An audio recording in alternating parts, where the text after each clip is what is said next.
Bismillahirrahmanirrahim. Assalamu alaikum. My name is Hania Malik and this video is for class 6. Today we are going to start chapter number 1, which is Introduction to Sets from your book New Countdown second edition. Students, sets का जो chapter है वो बहुत ही simple and easy है because इसमें कोई भी calculations नहीं है. इसमें कुछ rules हैं और कुछ concepts हैं जो आपको understand करने हैं and that's it. तो सबसे पहली definition है हमारे पास sets की. A set is a collection of well-defined and distinct objects. Set collection होती है well-defined and distinct objects की. Well-defined and distinct इसके concepts हैं, ये मैं आपको बाद में explain करती हूँ. उससे पहले हम देखते हैं कि collections क्या होती हैं. मुख्तलिफ चीज़ों का जो मजमुआ होता है उसे collections कहते हैं. For example, a bunch of keys, a pack of cards, a flock of birds, a team of athletes, a flock of sheep, a group of boys. ये जो सब वर्ड्स हैं ये भी कलेक्शन के लिए ही यूज होते हैं. ये सब तो कलेक्शंस हैं, लेकिन क्या ये सेट्स भी हैं? Every set is a collection but every collection is not necessarily be a set. Her set में कलेक्शन तो मौजूद होती है जब भी वो सेट बनता है, लेकिन ज़रूरी नहीं कि हर कलेक्शन सेट हो. किसी भी कलेक्शन को हम सेट उस वक्त कंसिडर करते हैं जब उसमें 2 क्वालिटीज़ हों या फिर वो 2 रिक्वायरमेंट्स को पूरा करे. फर्स्ट है वेल डिफाइंड एंड सेकेंड है डिस्टिंक्ट. वेल डिफाइंड के मीनिंग है प्रॉपर डिफाइन, यानी आपको वाज़ह तौर पर समझ में आ रहा हो कि किस बारे में बात की जा रही है. एंड डिस्टिंक्ट के मीनिंग होते हैं डिफरेंट, यानी सेट में मौजूद एलिमेंट्स एक दूसरे से डिफरेंट होने चाहिए, सेम नहीं होने चाहिए. इन दोनों कॉन्सेप्ट्स को हम एग्जाम्पल्स के थ्रू समझते हैं. वेल डिफाइंड ऑब्जेक्ट्स में ऐसी स्पेसिफिक प्रॉपर्टी यूज होती है जिससे हम ये आइडेंटिफाई कर सकें कि ये ऑब्जेक्ट सेट से बिलोंग करता है या नहीं. वेल डिफाइंड सेट्स बहुत वाज़ा होते हैं जो चेंज नहीं हो सकते और उसमें श्योरिटी होती है, कोई कंफ्यूजन एंड डाउट्स नहीं होते हैं. For example, the set of planets in the solar system. We know that we have some number of planets in our solar system. अगर कुछ स्टूडेंट से कहा जाए इसका सेट बनाने के लिए तो इसमें कोई भी कंफ्यूजन एंड डाउट्स नहीं है क्योंकि ये वेल डिफाइंड ऑब्जेक्ट्स हैं. आप श्योर हैं इस बात पे कि सोलर सिस्टम में ये प्लैनेट्स एग्जिस्ट करते हैं. ये डिस्टिंक्ट भी है और ये वेल डिफाइंड भी है. सिमिलरली सेकेंड एग्जांपल है the set of vowels of the English alphabets. अब इंग्लिश अल्फ़ाबेट में वॉवल्स का सेट है तो everyone knows that what are vowels. किसी भी एज ग्रुप के स्टूडेंट से या किसी भी कंट्री के स्टूडेंट से कहा जाए इसका सेट बनाने के लिए, then everyone will make the same set क्योंकि there is no confusion to tell anyone. ये जैसा एक पर्सन को समझ में आएगा वैसा ही ये बाकियों को भी समझ में आएगा. अगर सिर्फ इंग्लिश अल्फ़ाबेट की बात की जाए तो कुछ स्टूडेंट्स स्टार्टिंग के 3 लेटर्स का सेट बना लेंगे, कुछ स्टूडेंट्स लास्ट के 3 लेटर्स का सेट बना लेंगे, या कुछ स्टूडेंट्स जो हैं वो अपनी मर्जी के अल्फ़ाबेट्स का सेट बनाएंगे. कुछ स्टूडेंट्स A to Z तक का सेट बना लेंगे. तो हर कोई अपने हिसाब से इसका सेट बनाएगा. लेकिन यहाँ पर ये जो वॉवल्स की प्रॉपर्टी यूज़ हुई है इसके बाद इसमें कोई कंफ्यूजन नहीं है. आप श्योर हैं इस बात के लिए कि वॉवल्स ये ही हैं. तो इस तरह के ऑब्जेक्ट्स जो चेंज नहीं हो सकते, जिनमें कोई कंफ्यूजन ना हो, तो वो वेल डिफाइंड ऑब्जेक्ट्स होते हैं. थर्ड एग्जांपल है the colours of rainbow. Colour collections तो और भी हैं, लेकिन we know that rainbow has specific colour collection. तो इसमें हम अपनी चॉइस के कलर ऐड नहीं कर सकते.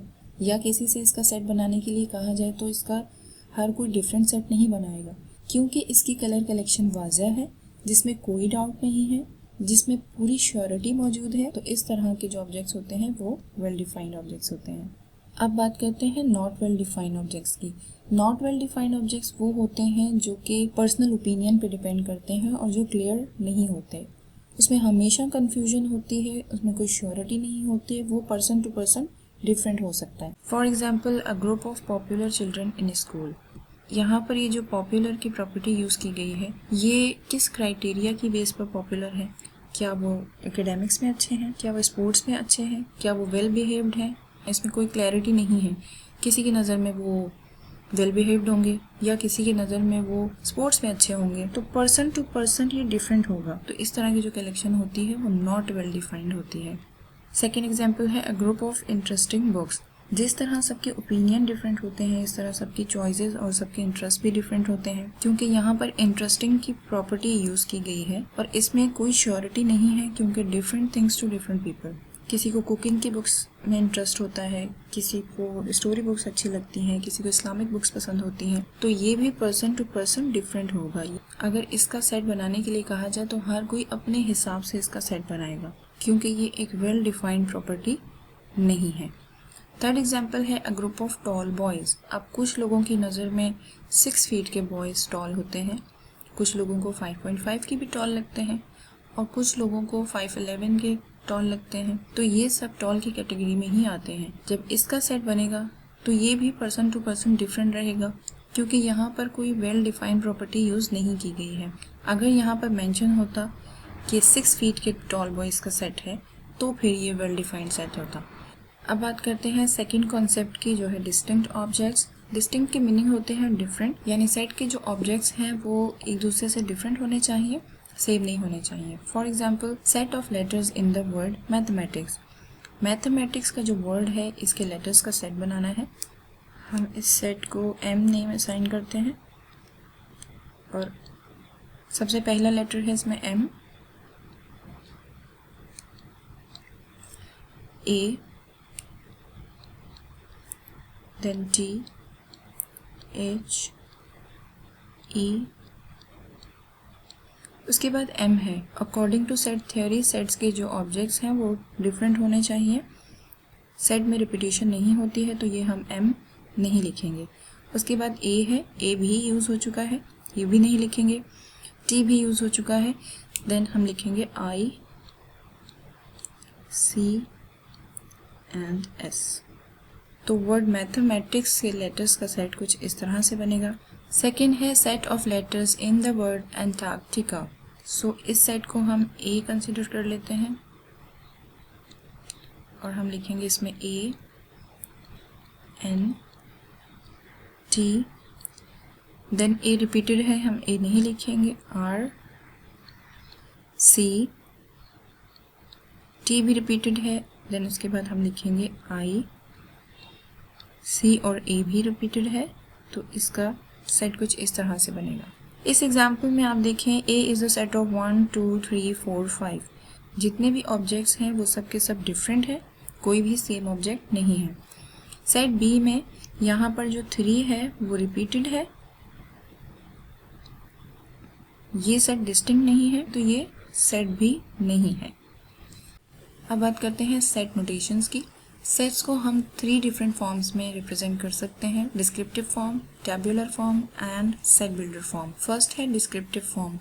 डिस्क्रिप्टिव का जो वर्ड है वो डिस्क्राइब से लिया गया है एंड डिस्क्राइब के मीनिंग होते हैं बयान करना। डिस्क्रिप्टिव फॉर्म में हम सेट को स्टेटमेंट फॉर्म में लिखते हैं। For example A is the set of vowels in the English alphabet. English alphabet में वॉवल्स का सेट है, तो इसको हम स्टेटमेंट फॉर्म में लिखते हैं जिस तरह हम सेंटेंस लिखते हैं। सेकेंड है टैब्यूलर फॉर्म। टैब्यूलर फॉर्म में हम सेट के एलिमेंट्स को डायरेक्टली लिख लेते हैं। For example I am using the same example which I have used in descriptive form so that you can easily understand. अब वहाँ स्टेटमेंट फॉर्म में था तो हमने डिस्क्राइब किया उसको, लेकिन यहाँ पर जो वॉवल्स हैं हम उनको डायरेक्टली लिख देंगे। वॉवल्स हैं ए, ई, आई, ओ, यू, तो हमने इसमें डायरेक्ट वॉवल्स लिख दिए। इस फॉर्म में हम एलिमेंट्स को with in the curly brackets लिखते हैं और हर एलिमेंट को सेपरेट करते हैं कॉमा से। अब हम ये समझ लेते हैं कि जो इसके पार्ट्स हैं उन्हें क्या कहते हैं। सबसे पहले सर्कल में जो आपको कैपिटल लेटर नज़र आ रहा है ये सेट का नेम होता है और इसको हमेशा कैपिटल लेटर से ही डिनोट करते हैं और it can be any letter. उसके बाद बॉक्स में जो आपको वॉवल्स नज़र आ रहे हैं इन्हें हम कहते हैं एलिमेंट्स और मेंबर ऑफ अ सेट। और लास्ट में जो आपको कर्ली ब्रैकेट नज़र आ रही है इसे हम कर्ली ब्रैकेट भी कहते हैं, ब्रेसेस भी कहते हैं और सेट ब्रैकेट भी कहते हैं।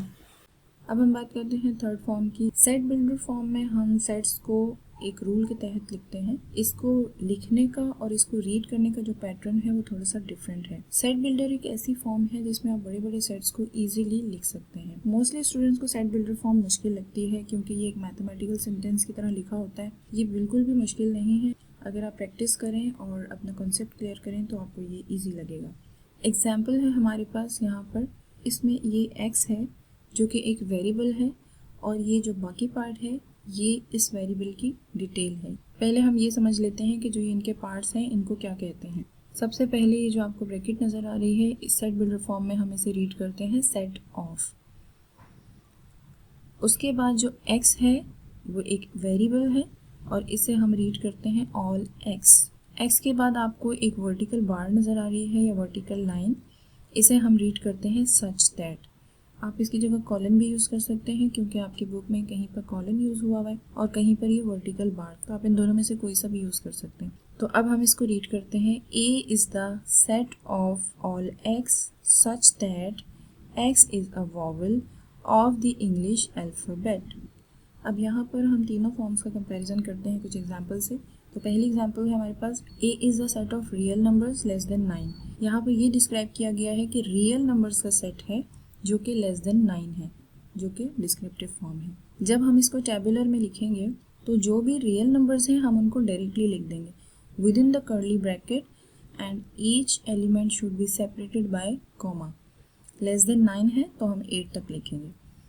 सेट बिल्डर फॉर्म में हम लिखेंगे ए is the set of all x such that x less than 9। x एक वेरिएबल है जो अपनी ये डिटेल बता रहा है कि ये जो x है ये लेस देन 9 है। सेकेंड एग्जाम्पल है, b is the set of even numbers less than 9। Descriptive form में इस तरह सेंटेंस की तरह लिख देंगे, इवन नंबर्स का सेट है जो कि लेस देन 9 है। टैबुलर फॉर्म में जो इवन नंबर्स होंगे उनको डायरेक्टली हम with in the curly brackets लिखेंगे एंड सेपरेट करेंगे कॉमा से। लेस देन 9 है तो हम लिखेंगे 2 4 6 8। ये है टैबुलर फॉर्म। जब हम इसको सेट बिल्डर फॉर्म में लिखेंगे तो हम लिखेंगे b is the set of all x such that x is an even number less than 9।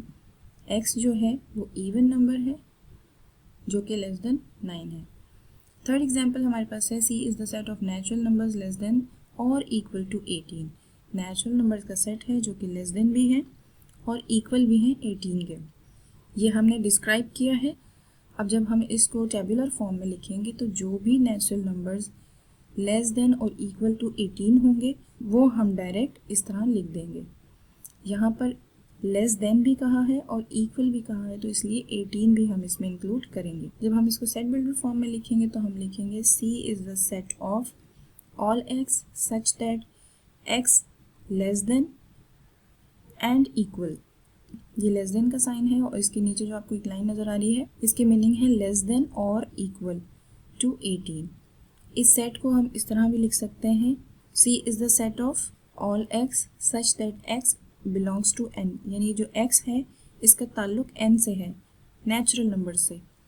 And ये कॉमा है, इस कॉमा को हम एंड रीड करते हैं एंड x जो है लेस देन और इक्वल है 18 के। आई होप कि ये फॉर्म्स जो हैं वो अब आपको बहुत अच्छे से समझ में आ गई हों। आप और भी प्रैक्टिस कीजिएगा ताकि आपका कॉन्सेप्ट जो है वो क्लियर हो जाए। अब लास्ट में हम एक और चीज़ डिस्कस कर लेते हैं, belongs to and not belongs to. Belongs to के लिए हम सिंबल यूज़ करते हैं ये, इसको हम रीड कर सकते हैं belongs to is an element of set और is a member of set. तो सबकी मीनिंग यही है। अब यहाँ पर एक एफ सेट है हमारे पास जो कि फ्लावर्स का सेट है। अगर हम ये कहें कि rose is an element of F या rose belongs to F, rose जो है वो ताल्लुक़ रखता है सेट एफ से, तो हम लिखेंगे रोज़ इज़ एन एलिमेंट और बिलोंग्स टू एफ। सिमिलरली इस सेट में भी सेट n है हमारे पास 1 2 3 4 5। अगर हम कहें 4 बिलोंग्स टू n तो हम लिखेंगे 4 बिलोंग्स टू n, यानी 4 जो है वो ताल्लुक़ रखता है n सेट से। नॉट बिलोंग्स टू के लिए जो हम सिंबल यूज़ करते हैं वो ये है e और इसके ऊपर एक डायगोनल लाइन। तो यहाँ पर अगर एक ऐसे फ्लावर की बात की जाए जो इसमें मौजूद नहीं है, for example tulip, tulip is not a member of F, तो हम इसको राइट करेंगे tulip is not a member of F. Similarly set n में हमारे पास है 1 2 3 4 5 और अगर हम ये कहेंगे 6 नॉट बिलोंग्स टू n तो हम इसको लिखेंगे 6 not belongs to n। So students, this is done for today. I hope this video is useful for you. We will solve exercise number 1A in next coming video inshallah. Till then, take care and Allah Hafiz.